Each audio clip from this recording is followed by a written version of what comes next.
e é nono ano. Então viemos aqui para mais uma aula de ciência, dessa vez sobre solvente soluto, para a gente sanar a dúvida de vocês, o que vocês têm que fazer quanto àquele exercício da prova, e algumas outras dúvidas que surgiu ao longo desses exercícios. Bom, solvente soluto. O que é solvente e o que é soluto? Então, antes de começar toda aquela explicação mais científica, eu só quero que você pense em uma coisa: água e açúcar. Qual que vai ser dissolvido? Qual que vai ficar e você vai continuar enxergando? Então, o que continua enxergando, que seria a água, vai ser o solvente. O que você vai dissolver é o soluto. Então, vamos para a explicação um pouquinho mais científica. Soluto, substância que se dissolve no solvente. Uma solução chamada de soluto. O soluto está presente em menor quantidade de solvente. Claro, você nunca vai colocar mais açúcar do que água. Também não tem lógica. Mas ainda existe um nome para quando isso acontece. Solvente. Substância que dissolve o soluto em uma solução chamada de solvente. O solvente está presente em maior quantidade do que o soluto. Claro. Ponto de ebulição. Ponto de ebulição maior que o solvente. Isso do soluto. Solvente é menor do que do soluto. Então, ponto de ebulição do soluto é maior do que do solvente. Então, demora mais a ele evaporar. Por isso que, muitas vezes, quando você está com água e açúcar, se eu colocar no fogo, açúcar ainda vai continuar no fundo da panela, vai criar aquela crostinha preta, depois da água evaporar. Estados físicos. O soluto modifica o seu estado físico, ele está geralmente no estado sólido, no caso do açúcar, né? No caso do açúcar está no estado sólido, mas pode ser que tenha no estado gasoso também, e outros no estado líquido. Ele modifica o estado de acordo com o solvente, e o solvente mantém o seu estado. Características e exemplos de soluto. Vamos lá. Soluto. Alguns solutos são leite em pó, sal d'água do mar, oxigênio e açúcar na água. Tudo que vai ser dissolvido em um solvente. As partículas do soluto em solução não podem ser vistas a olho nu. Lembra que a gente viu? Mistura homogênea. Além disso, uma solução não permite que raios de luz se espalhem e é estável. O soluto de uma solução não pode ser separado por filtração ou mecanicamente. É composto por apenas uma fase. Tudo bem? Entendido? Características e exemplos de solvente. Solvente é aquele que vai dissolver o soluto, a água. Tá? O solvente ocupa a maior parte da solução e geralmente está na forma líquida. A água é dita por ser o solvente mais comum na vida cotidiana, por isso é chamado de solvente universal, pois tem a capacidade de dissolver qualquer substância, gás, sólido ou líquido. Gente, ela é considerada universal porque ela é uma das maiores solventes que nós temos.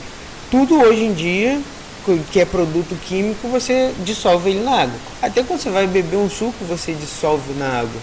Né? Você não pega limão, você só espreme 300 limões e vai tomar um suco de limão. Você bota um limão e dissolve o resto na água. Então a água vai ser, nesse caso, dentro do suco, solvente. Então alguns exemplos são água, acetona, álcool, gasolina. Então todos esses são tipos de solvente. A água é o que é mais utilizado, por isso ela é universal. Tudo bem? Tipo de porcentagem em massa de uma solução. Isso daqui é só para vocês verem, tá? Título. O que é o título?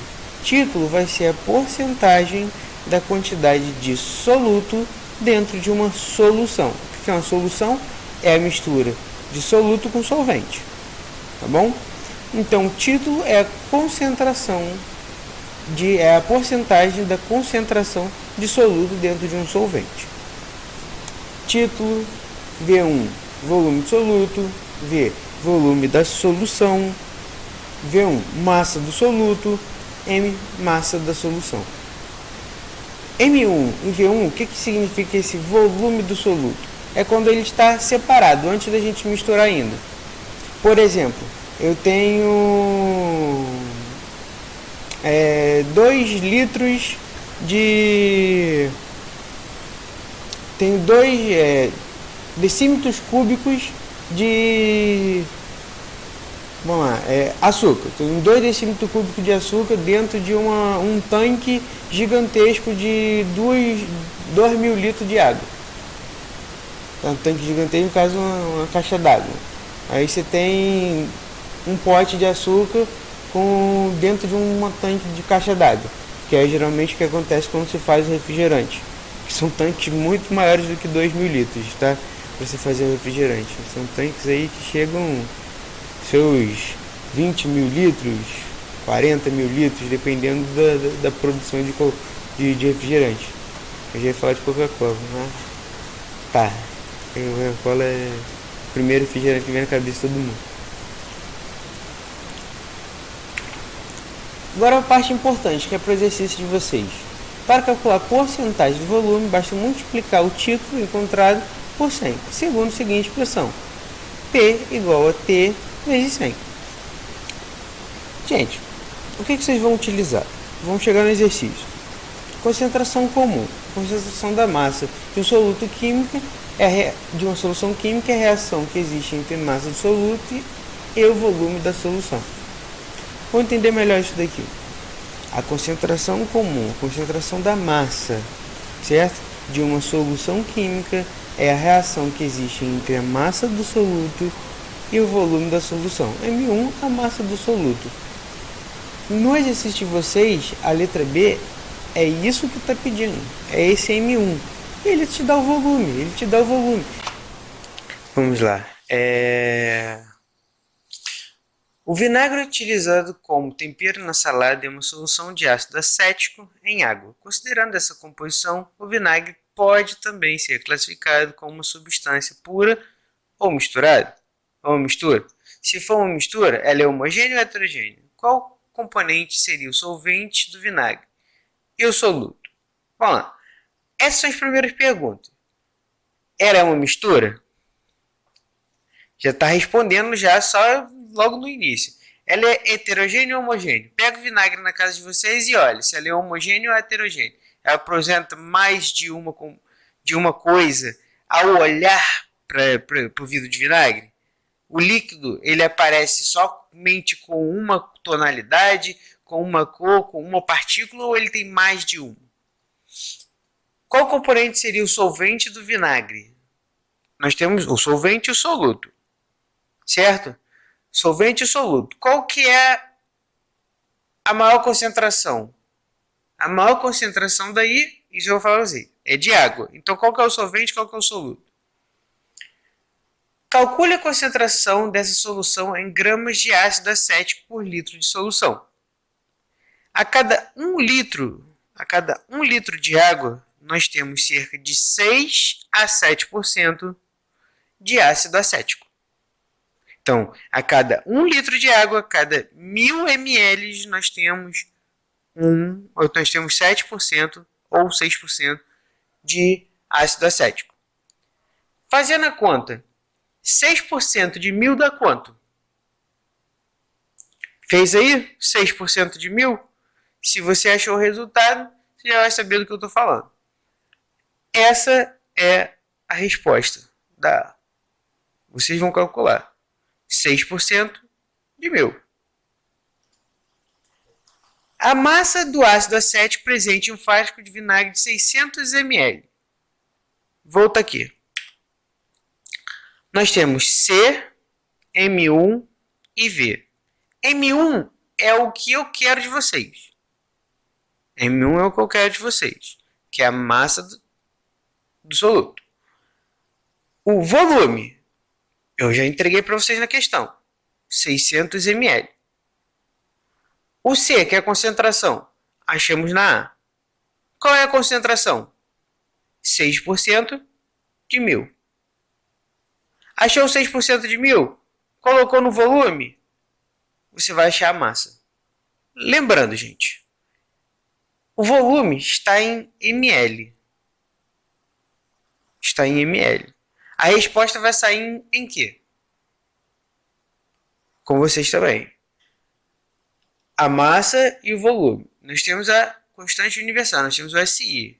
Constante universal, nós temos o SI. Dentro do SI você vai saber qual é a massa que nós estamos utilizando. Lembra do início do ano? Qual que é a massa? Qual que é a massa? Nós temos quilogramas e nós temos a principal. Então, vamos lá, com vocês. E o volume, 600 ml. Concentração, 6% de 1000. Falando-se isso, está concluída a questão. Átomos de um elemento químico podem ligar-se a outro para ficar com a última camada eletrônica completa e assim tornar-se estável. Na ligação iônica existe uma transferência de elétrons entre os átomos. Lembra que eu falei com vocês? Um doa, outro recebe. Isso é ligação iônica, gente. Vamos para onde vocês tiveram maior dúvida. A tabela. A tabela. Camada de valência com número de elétrons. Gente, camada de valência. Falei com vocês, ela pode ser K, L, M, N, O, P, Q. Qual dessas vai representar? E quantos átomos tem no final? Valência dos átomos. Quantos átomos ele vai doar? Quantos átomos ele vai receber? É isso que ele quer saber. Período em que se localiza. Período, tabela periódica. Período. Lateral. A lateral, olhando sempre aqui, ó, na horizontal nós temos cada um dessas linhas é um período diferente. Família em pé, certo? Família 1A, 2A, 3A, 4A, 5A, 6A, 7A e 8A. E os Bs. Nome da família que ele pertence. Qual é o nome da família, gente? Ele é um metal? Ele é um metal alcalino terroso? Ele é um halogênio? Ele é um não metal? Ele é um gás nobre? Ele pertence a qual família? 1A, 2A, 3A, 4A? Qual? É isso que quer saber. E fórmula final do composto. Eu falei com vocês que doa e recebe. E que precisa ter 8 elétrons ou 2 na sua última camada para estar estável. Vamos lá.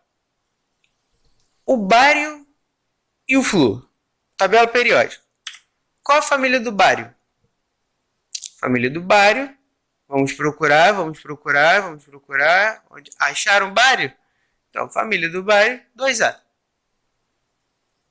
Família 2A. Quantos elétrons ele tem na sua última camada? 2. Flúor. Procurar. Achou o flúor? Família 7A. Família 7A, quantos átomos na sua última camada? 7. Quanto que ele vai doar ou receber? 1. Por quê? Porque ele precisa receber 1 para ficar estável. Receber 1 é muito mais fácil do que doar 7. Tudo bem? Lembra disso das nossas aulas? Então vamos lá. Um átomo ele precisa receber. O bário ele é da família 2A. Ele tem 2 átomos para poder doar. Lembra que eu expliquei para vocês na sala de aula como fazer isso ficar estável? Se eu tenho um que vai precisar receber 1 e outro que vai precisar doar 2, é só colocar 2 do que precisa receber. Então, como que vai ficar a fórmula química? Com vocês. Lítio e bromo. Família do lítio. Procura. Acharam a família do lítio? 1A. Quantos elétrons ele vai doar? 1. Família do bromo.